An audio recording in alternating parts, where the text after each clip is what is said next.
Ouais, c'est Donc, vrai. est-ce que tu pourrais nous raconter un peu ton enfance? Comment tu as commencé? Mais oui, bien sûr. Alors, je suis née dans une famille chrétienne. J'ai 2 grandes sœurs. J'ai été présentée à l'église évangélique de Bulle, où mes parents étaient engagés.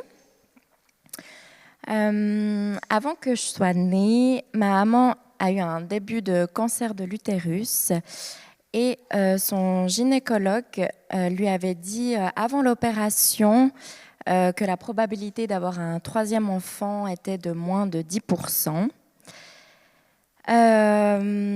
Et mes parents ayant la foi, ils se sont mis à prier ensemble, également avec leur communauté. Et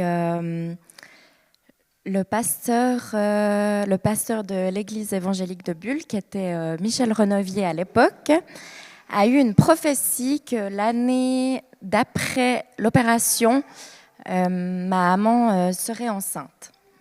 Et voilà, ça s'est réalisé. Ensuite, mes parents se sont séparés quand j'avais 4 ans. J'habitais avec ma maman et j'allais un week-end sur 2 chez mon papa qui avait déménagé à Berne. Voilà, nous n'allions plus du tout à l'église. Mais ma maman continuait à me parler de Jésus à la maison, me commandait les mini-lecteurs. Et voilà, j'ai toujours eu cette connaissance de son nom. À mes 10 ans, j'ai reçu ma première Bible et voilà, je l'ai réouverte récemment et ça m'a fait sourire car c'était dessiné plein de cœurs. Jésus, je t'aime, tu es mon sauveur. Donc voilà, c'était vraiment, ouais. Voilà un peu mon enfance. Ton enfance, d'accord. Et puis du coup, la suite, ton adolescence avec des parents séparés, comment tu vis ça? Alors, ouais, à l'adolescence, c'était plus difficile pour moi. Comme je m'étais construite une carapace, j'avais souvent de la tristesse. Voilà, je ressentais un manque. Je réalisais que mon rêve de petite fille, que mes parents se remettent ensemble, d'avoir un foyer voilà, dans la joie, épanoui, en fait, ça ne s'était pas réalisé. Et du coup, j'ai vraiment été très triste. Voilà, c'est vrai que mon papa, il me manquait parce que je le voyais que les 2 week-ends. Et je voyais toutes mes copines, elles rentraient le soir à la maison, typiquement juste de faire les devoirs avec ses parents. Enfin voilà, toutes des choses comme ça. Ben, mon papa me manquait énormément. Ma maman, elle avait refait sa vie. Et c'est vrai qu'à l'adolescence, je me souviens, j'étais très seule à la maison. Et ben, avec ma maman, c'était catastrophique, notre relation. Et ben, je me confiais jamais en elle, en pas beaucoup de monde. Je gardais beaucoup en moi. Et ben, en fait, j'avais aussi beaucoup de colère contre elle. C'était une relation, voilà, un peu, ouais, pas très belle. Et voilà, j'ai commencé à sortir très jeune. Je pense que j'avais 14-15 ans avec mes copines. Et puis, ben, on a commencé à boire de l'alcool le week-end. Voilà, c'est là où je rigolais énormément. Et c'est vrai qu'à savoir, j'avais aucun ami chrétien. Et ben, voilà, je m'éloignais de plus en plus de Dieu. Voilà, mon adolescence. D'accord. C'était la fête, mais ouais, pas dans le bon sens. Ouais, on Ouais. l'a faite à certains moments, mais pas Voilà, vraiment dans ton cœur. voilà, ouais. Ok. Et puis du coup, les conséquences qu'il y a eu de cette fête pas dans le bon sens. Oui, les conséquences, c'était en 3e année d'apprentissage, j'avais 19 ans et j'ai commencé à avoir un sévère eczéma. Ouais, sur tout le corps, je me grattais la nuit. Enfin, c'était vraiment inconscient. Je me levais le matin, je saignais, j'avais la peau enflammée. Enfin, c'était vraiment très douloureux. Voilà, je souffrais énormément de ça. Après, j'ai commencé à avoir des taches, parce que c'est vrai que comme je bronze vite, L'été surtout, ma peau, elle était dépigmentée et voilà, elle n'arrivait pas à se régénérer. Donc voilà.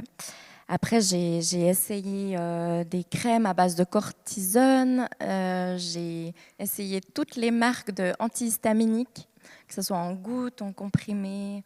Voilà, rien ne fonctionnait. Voilà, j'ai tout essayé. J'ai même essayé les gants la nuit pour ne pas me gratter. Mais en fait, le matin, je voyais que je les avais enlevés. Et voilà, c'était vraiment inconscient. C'était comme ça. Et s'ajouta encore les troubles alimentaires par-dessus. Ouais. Ouais, j'avais cette pensée que pour être belle, il fallait être mannequin. Du coup, voilà, j'avais des problèmes de nourriture. Et puis, avec ce mensonge, en fait, ça n'a pas fait du bien à mon corps parce que ça m'a stoppé mes règles pendant 3 ans. Ouais. Voilà, j'étais une fille très influençable, peu confiance en moi, et je me souviens que je me posais les questions suivantes. Où je vais? Qu'est-ce que je vais devenir? Voilà. Voilà. Des conséquences, quand même ouais. voilà, importantes. Hein. On s'est dit qu'on allait faire une petite zone de questions déjà maintenant, parce qu'après on passe à une autre phase. Et puis du coup, on voulait vous proposer de discuter juste un tout petit moment, quelques minutes. En fait, d'où elle vient votre foi à vous dans votre enfance? Est-ce que vous aviez est-ce que vous êtes issu d'une famille chrétienne ou bien pas? Et puis, à quel moment vous avez entendu peut-être pour la première fois parler de Jésus? Voilà, c'est une question très simple, donc des réponses assez simples aussi. Donc normalement, 5 minutes devraient suffire. Voilà. C'est chouette de voir vos discussions qui ont l'air bien prenantes. Du coup, on va essayer de continuer, puis de voir la suite, qu'est-ce qui s'est passé. Parce que donc tu es dans une phase de vie où tu as quand même plusieurs problèmes de santé, tu es loin de Dieu. Enfin, il y a beaucoup de choses qui t'éloignent de lui, en tout cas. Et du coup, comment ça se fait qu'aujourd'hui, tu sois là à nous parler sur une scène, dans une église? Qu'est-ce qui s'est passé? Oui, c'est c'est assez surprenant parce que, ouais, en effet.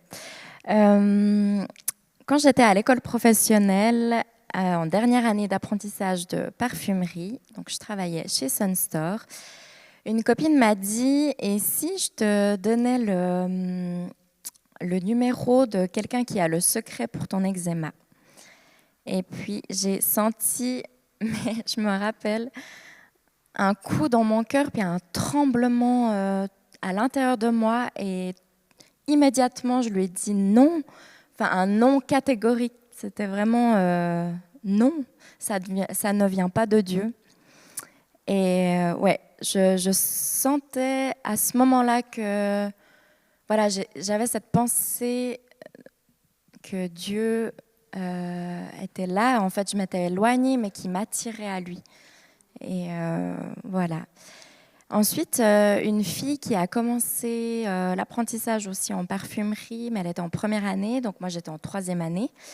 On a commencé à se rapprocher, à devenir des amis proches. Et elle a commencé à me parler de sa grand-maman qui habite à Flandru et, et qui a un groupe de maison avec Michel et Georgette Renevier. Et là, tout de suite, ça m'a interpellée. Je lui ai dit, mais c'était mon pasteur quand j'avais 3 ans. Donc on a bien ri parce que voilà, c'est ouais. Et ensuite, j'ai obtenu le numéro de téléphone de mon ancien pasteur. Et pour moi, c'était clair dans mon cœur, il fallait que je l'appelle pour boire un café. Voilà. Et c'est ce que j'ai fait. Et il m'a invité à venir chez eux. Et voilà, quand je suis arrivée, ils m'ont accueillie avec un tel amour que je me suis sentie rassurée et à la bonne place. Voilà, j'ai pu tout leur raconter en quelques lignes, et surtout que je souffrais de cet eczéma. Voilà, je me souviens que Michel Renevier, il m'a imposé les mains sur ma tête et a prié avec une telle puissance. Je me suis dit, waouh, quelle foi il a. Ouais. Et j'ai ensuite ressenti comme une chaleur qui a traversé mon corps et une paix profonde, enfin quelque chose que j'avais jamais connu. C'est difficile à expliquer. C'est vraiment, ouais, c'était une paix immense. Et voilà, je suis retournée à la maison. Je me rappelle que ce jour-là, je me suis couchée très tôt. Et le lendemain matin, mon premier réflexe, c'était de regarder mes jambes, mes bras, enfin ma peau, et je voyais que pas de sang, pas de peau enflammée. J'avais vraiment une peau calme, pas de rougeur. Enfin voilà, je me suis dit, je me suis pas grattée cette nuit. C'était impressionnant. Et ouais, je me suis dit, donc toute seule dans ma chambre, je me suis dit, quel est ce Dieu d'amour qui me guérit instantanément sans que je fasse quoi que ce soit. Et c'est la première chose que j'ai compris de l'Évangile, la grâce. Et voilà, ça fait maintenant 12 ans de cela. Il ne m'a pas seulement guéri de cette maladie de peau ni de mes troubles alimentaires. L'amour du Père a restauré mon cœur. Une grande guérison inattendue est venue. Il m'a redonné un avenir, une joie profonde. Il m'a donné de l'assurance, une confiance en moi. Il m'a enlevé cette charge qui pesait lourdement sur moi. Voilà. Bah dis donc, ouais, gros changement tout d'un coup. Dieu s'est tout d'un coup manifesté là. Ouais, enfin, c'est fort. Hein. Et, mais du coup, il y avait comme un avant-après, comme deux vies presque différentes, j'ai l'impression. Comment s'est passée cette transition entre ces deux vies? Il y a tout qui doit suivre. Comment tu as vécu ça? Alors, oui, c'est vrai que je me souviens que la transition était très étrange parce que je continuais de ma vie d'avant, de sortir le week-end avec mes copines. Mais le lendemain, quelque chose avait changé, c'est que je me levais pour aller au culte tous les matins. Enfin, j'avais cette soif de Jésus et voilà, ça c'est quelque chose que j'allais tout le temps au culte. Et ouais, c'était rigolo parce que je disais à personne que je lisais la Bible. J'avais commencé à lire la Bible, je me suis dit, quel est ce Dieu d'amour? Je veux le connaître. Et ouais, petit à petit, Dieu, il a enlevé mes envies et puis il a remplacé par les siennes. Et voilà, c'était difficile parce que je me souviens que je ne me sentais pas à ma place ni avec mes amis. Je me sentais en décalage, je n'avais plus les mêmes envies qu'eux, mais j'avais un gros décalage avec mes nouveaux amis chrétiens. Je me sentais tellement loin et voilà, eux, ça faisait un petit moment qu'ils étaient dans la foi.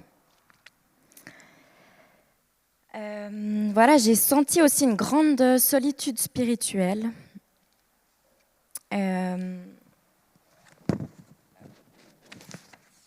Mais Dieu, dans sa bonté, il a continué à me faire grandir avec lui.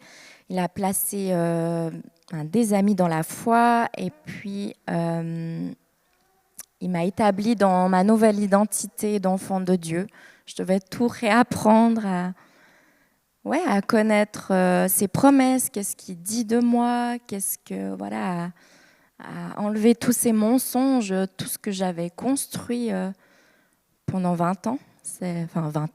Pas quand j'étais bébé, mais quand même pendant au moins 10 ans, ouais. Voilà. Voilà. Donc, c'est... Ouais, c'est beau ce que tu dis, parce que j'ai l'impression que tu as vraiment été chercher, comme si naturellement, mais tu as quand même cherché Dieu dans tout ça. Je sais pas, Dieu est venu te retrouver, mais toi, tu l'as aussi cherché. Tu t'es pas juste laissé. Et puis, il y avait comme vraiment cette soif, comme tu as dit. Ouais, c'est vrai. Cette soif, c'est vraiment le bon mot, ouais. Et puis, tu as parlé aussi de ce côté de solitude. Je pense qu'il devait être quelque chose de pas facile à vivre. Du coup, comment... tu me disais que Dieu, il est vraiment venu combler cette solitude. Mhm.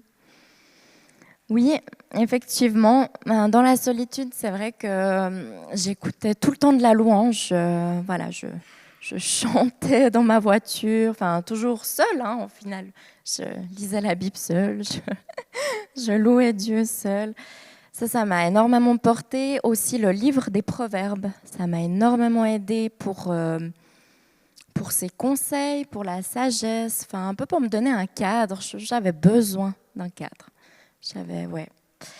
Et puis aussi, voilà, le Saint-Esprit me faisait résonner dans mon cœur quand je me sentais découragée.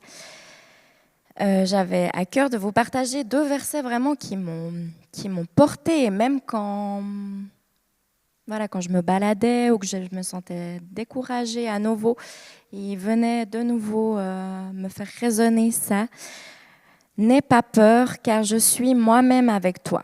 Ne promène pas des regards inquiets, car je suis ton Dieu.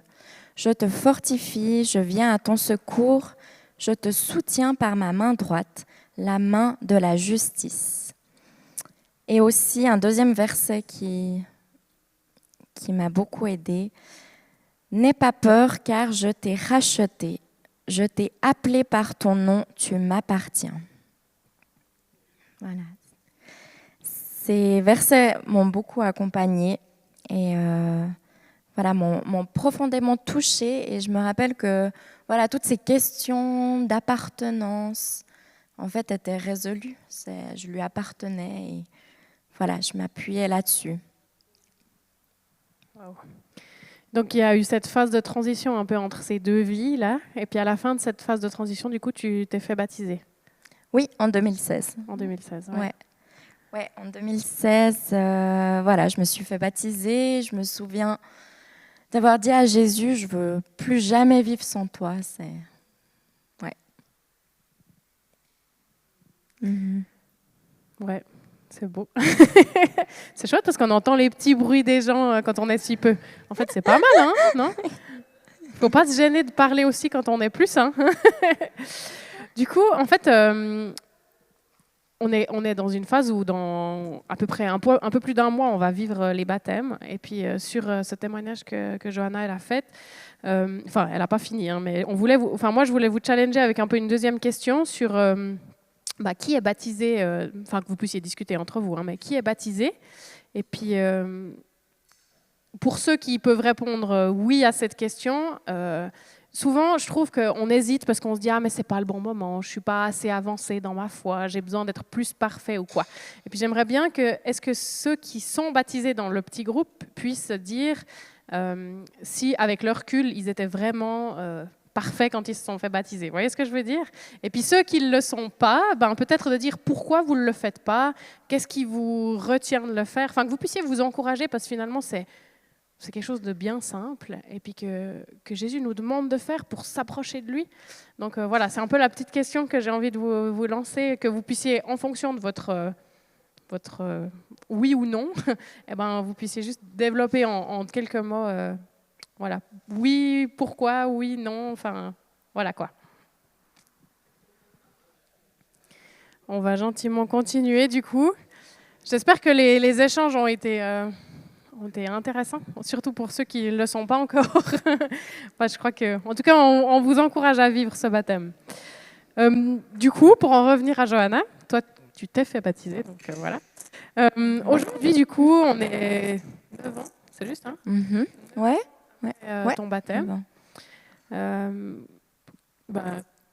Qu'est-ce qui s'est passé entre c'est long, 9 ans. Qu'est-ce que tu as vécu? Oui. Oui, maintenant, c'est vrai que je suis une nouvelle personne. Ouais, j'écoute ce que mon Père Céleste dit de moi. Voilà. Après, ça prend du temps. C'est toute l'identité, voilà. Mais c'est vrai que maintenant, j'ai aussi un merveilleux mari, un fils magnifique. Euh,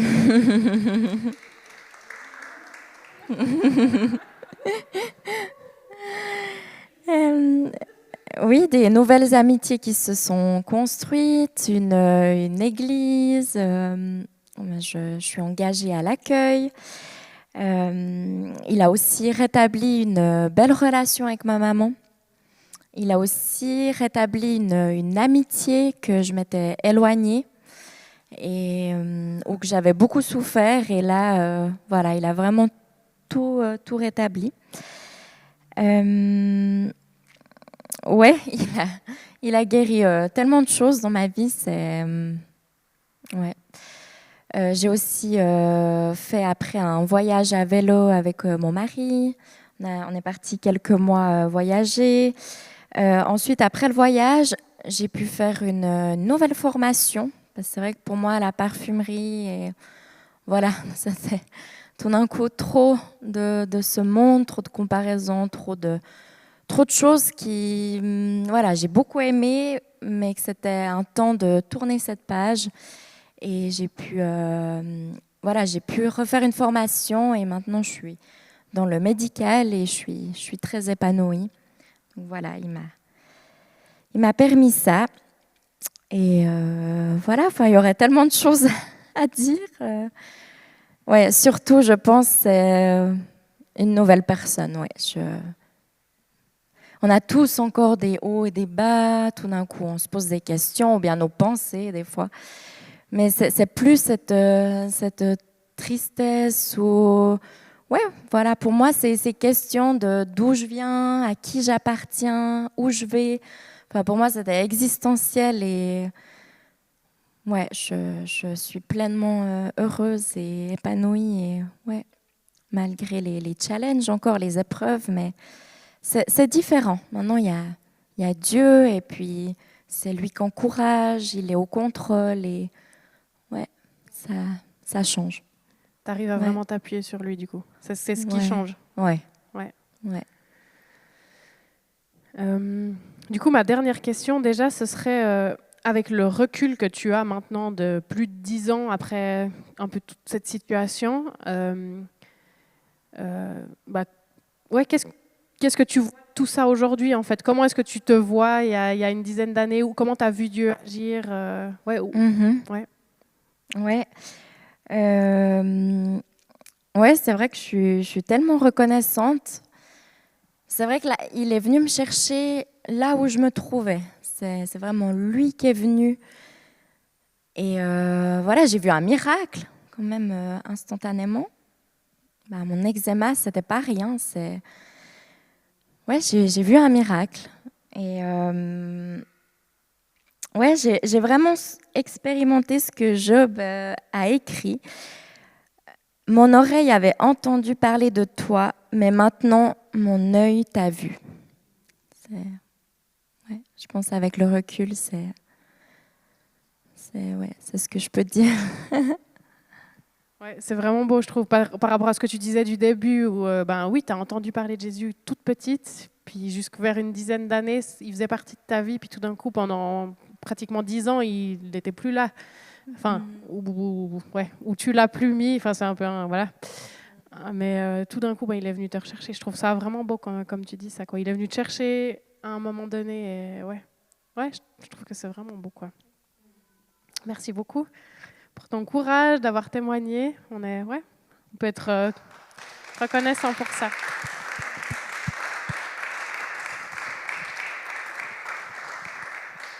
Ouais, merci beaucoup. Tu es d'accord de prier pour nous tous, du coup? Je vous propose qu'on se lève, si ça vous dit. Et puis, Johanna va nous bénir par rapport à tout ça. Mais oui, avec plaisir. Ouais, merci Seigneur que tu es parmi nous, tu es présent. Merci pour ta présence parce que c'est ça qui fait la différence dans nos vies. Merci pour ton amour, ta grâce. Ouais, je te prie de bénir toutes ces personnes qui sont là. Je te prie de venir les visiter, les accompagner, que ouais, malgré les épreuves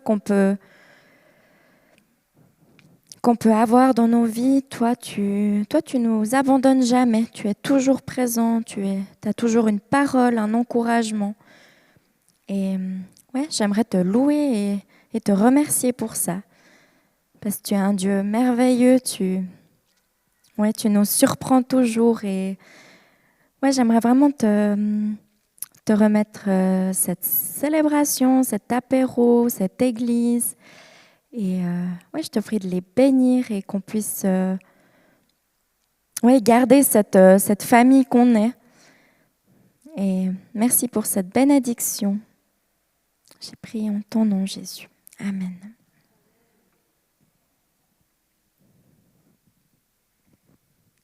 Amen. Merci beaucoup. Amen. Ouais, merci beaucoup. Je le garde. Tu peux, ouais. Merci beaucoup en tout cas.